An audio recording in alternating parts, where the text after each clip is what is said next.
This episode of The Answer is Yes Baja Sessions is brought to you by Baja Bound Insurance Services. Driving to Mexico? You can buy and print out your Mexican auto insurance policy online in minutes with their easy-to-use website.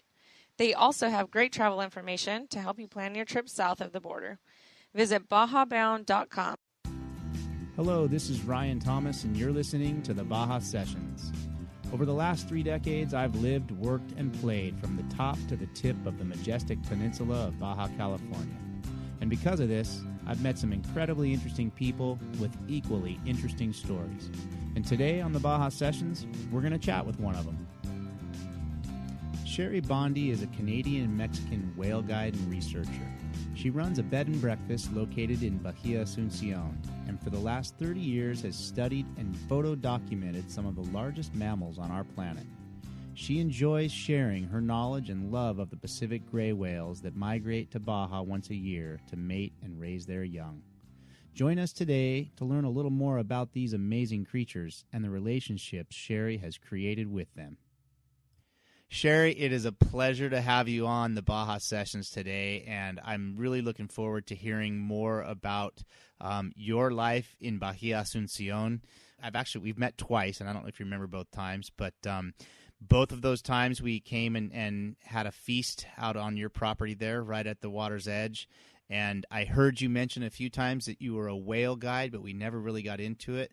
I've had all kinds of people on this show, helicopter pilots, race car drivers, real estate agents. I have never had a whale guide. We've just had a very intriguing conversation prior to me pressing record here, and I'm really looking forward to carrying it on. So first question I have for you, I can tell by the way you say about that you are from Canada originally. How in the world did you end up in Baja, and then for that matter in Asuncion, because that is a very out-of-the-way place? Oh boy! Well, first of all, thanks for reaching out and contacting me. It's a pleasure to be on your show. That's a really long story. That one story could take a show in itself. Well, I came here initially to Baja as part of a whale research effort for doing photo identification. I was a photo identification researcher up in Tofino on the west coast of Vancouver Island, and working with gray whales up there. And people started telling me, there's this place in Baja you should go to. And there's like hundreds of whales there. And I was like, whoa, hundreds of whales in one spot? Sounded good to me. So I came down and checked it out and drove out one of those bumpy dirt roads in Baja and got some directions. And all of a sudden after, it must have been over an hour on this bumpy road. And just there was the lagoon, and I pulled up, and I thought I'd died and gone to whale heaven. There was, I don't know, maybe 100 whale spouts right in front of me, just right there. And that was it. I was hooked from that day on. And I was going to just drive down there and check it out and see, because I had to get back to open a whale watching company in Tofino. And so I had to get back to work up there because the whales were starting to migrate up. And I was only going to stay a couple hours and check it out, and I ended up staying a few weeks there, and that was the beginning of my 30-year journey in the lagoon with whales. So all of that now, I can piece that together, but you skipped an early part of your life that we didn't talk about, and I'm still curious about, the love affair with whales. How did it start? Oh boy, that's a big question too. I'm not going to have time to tell you that story today, I don't think. Okay. It's a big, long story, but I had my life saved by whales in my early 20s. Wow. And while I was out ocean sailing, so ever since then, I have been dedicated. My mission in life is to, learn about whales and then tell people about whales, which is a pact I made with those whales that saved my life, was that I would tell people about them. And so that's what I've been doing ever since, and that's how I started researching whales. And I'm not a biologist, not a marine biologist, but I dedicated my life to studying whales and being in the field, which is what I'm good at, is being with the whales all day, every day. So I've done it for the last 45 years now. What a cool story. Movies are made of those types of things, and maybe someday we'll get to see a movie. So Yeah. you are in Asuncion, and you really don't know a ton about me, but I've spent most of my entire life in Baja, mostly having to do with off-road racing and motorsports.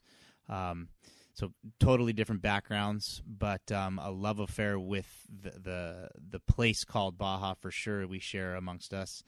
And I got to tell you, that region there, Asuncion, Tortuga Bay, has been on my list of places to get to know better, really for the last 15 or 20 years. And the 2 times we've met in Asuncion are the only 2 times I've ever been there, and it's only been to Asuncion. What a rugged and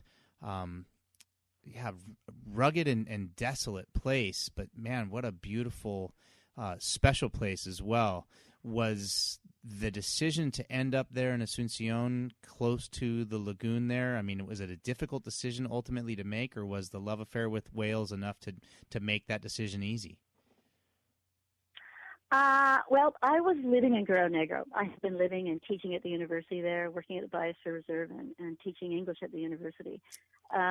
So I had a friend who was from here, and my friend invited me to come to Asuncion one day, and he said, it's very far from here, but it'll be worth it. You will love it. It's beautiful. So, it was one of those weekends. So we jumped in the car and came out here, and I was a little worried after, 3-4 hours passing. We're still bumping along these but the road was just the road from hell before it was paved. And now it's fantastic. There's no potholes. It's a beautifully paved road. But back then it was a challenge to get here. So I thought, wow, what could possibly be out at the end of this road? We're going forever.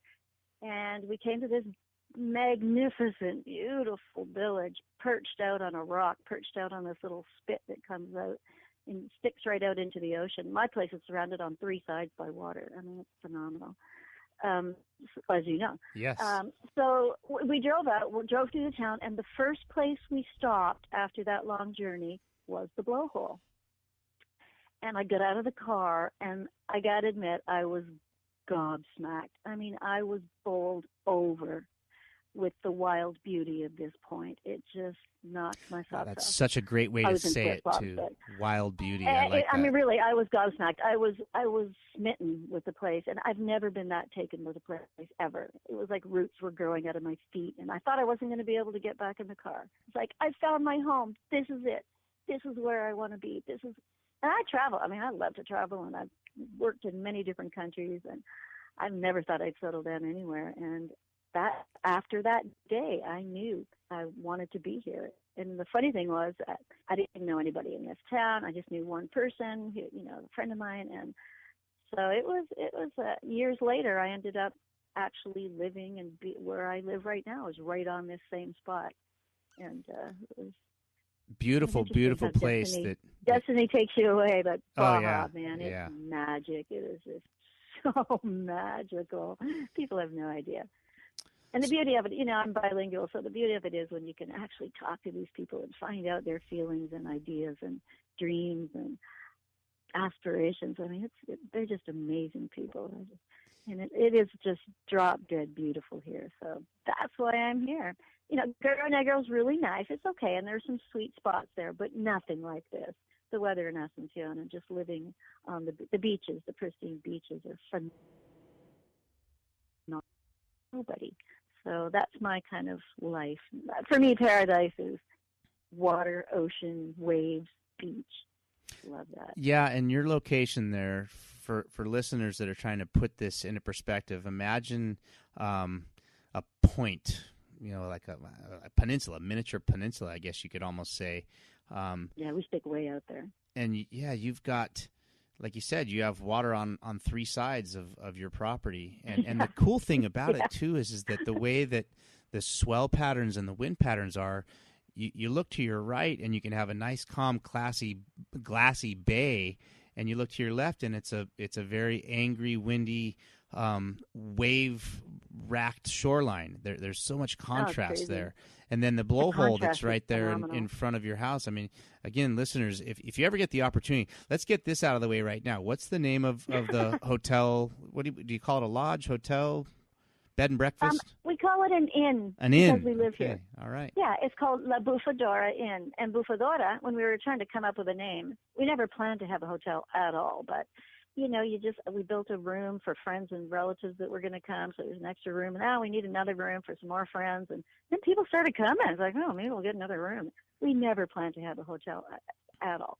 So we have had a couple of rental houses and just kept building room after room. And now we have 6 rooms and we're perched out over the blowhole. It's anybody that wants to be a full-time window washer would be great. Yeah, right. Our windows get salted up every day just from the sea mist that blows off the blowhole. But it's beautiful. It's dropped in beautiful. You can remote camp, super safe here to remote camp, which is really nice. It's like 50 years ago. There's nobody has bars on their windows. We don't need air conditioning because the climate is perfect. Yes. It's a paradise. Amazing. So, again, to direct people, that is you're south of Guerrero Negro off the 1. And what is it about? 2 hours. Well, it's 45 minutes to Vizcaíno from Guerrero Negro if you drive the speed limit. And then you turn right after the first Pemex, and then it's like half an hour down a desert road where you might see 1 or 2 cars. And then there's a big sign that says Bahia Asuncion, turn left.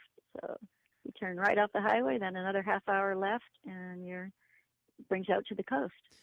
And then from here, it's epic because you can go visit other coastal communities like this one, like La Bocana, Punta Briojos, Turtle Bay. We're like in the middle of the other villages. So it's kind of fun. There's a lot of places to go and see, and lots of off-roading, a lot of trails, a lot of 2-tracks. Okay, but let's go back to Wales now. You were telling Anytime. me about Scammons Lagoon, which I've never been there before. I did tell you that I went to San Carlos, and growing up in San Diego, I've gone whale watching and just never been that impressed really with the experience. You're in a big boat, and you're supposed to get all excited when you see a whale breach or a fluke. When I went to San Carlos, I wouldn't say I did it reluctantly, but I wasn't.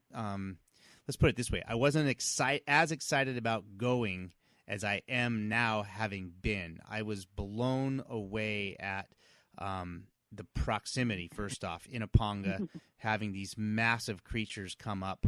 But then I was also just blown away at the – there's a relationship there. And I'm not going to step out and you take it from here.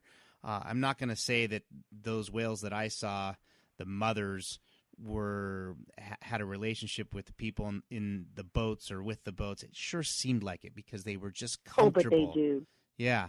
Oh, and then the other part to me that was just so amazing was the free rein that the mothers gave to the babies up to a point. And there was a warm-up period. What I got to witness was the babies were super curious, and they would swim in, and the mother made a point, or the father, I don't know, you're going to have to educate us on all of these specifics, but the bigger whale definitely wasn't the dad. Okay, so the dads are burnout, drop-dead parents. They don't hang around. No, it's like slam bam, thank you, ma'am, gone, done, smoke a cigarette and they're gone. It's just procreation. They don't. Yeah. They do date, though. The dating game lasts a while, but once a deed is done, they're gone. Well, the mothers were very protective in the beginning and making sure they were in between the ponga and the babies. But eventually, after they could tell that it was safe, they let the babies come in real close. And, the part that just I could not fathom was them lifting their heads out of the water and letting you pet them. Literally touch them and rub them. They're touching you. Well, that was the other part of it, is that there was definitely a connection that was happening. And a whale that doesn't want to be touched, no way can you touch it. Those whales are touching you. Yeah. They're lifting their head up so that you can contact them. Yeah. Oh, no. And, it's interesting because I've been there 30 years. I was there way before any friendly behavior ever happened. Oh, really? And there wasn't any. And, in the old days, I couldn't get any photo identification, which is what I do, of calves because the mother was always put herself between the boat and the calf. Okay, so I picked up on something that was real. 30 years later, what happened? 30 years later, what happens? These moms now, they bring the baby over, push the baby to the boat. They teach the baby to play with us so that they can have a nap. We babysit. The mothers, no, really, it's bizarre. The change in behavior has just been, it's been great for me. It's been really exciting to see the baby steps that both of our species have taken to become friends, because I saw it, and we day by